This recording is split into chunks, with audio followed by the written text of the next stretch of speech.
Já jsem Bravla, můžu vám říct, že můj děda je krocán, vypíčený děda, no a tak dále.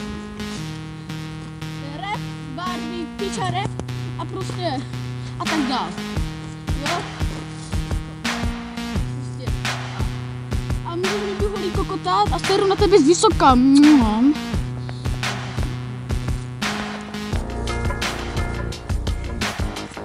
děda je krocán, vyhulený pecan.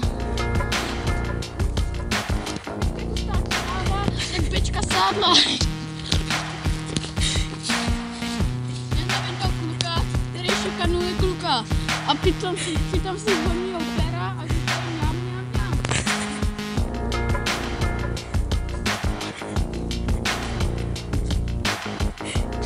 Jednou jsem viděl, jak kluk šuká strom. Ale já jsem si nemohl dívat.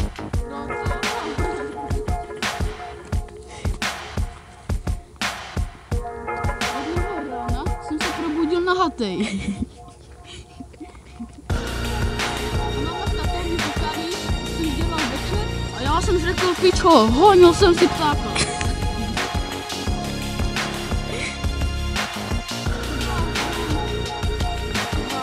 Nebluska, teda mi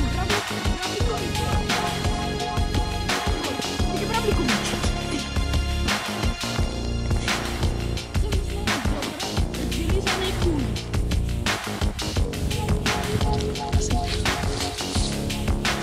Bravla vyvolený tak na stromě.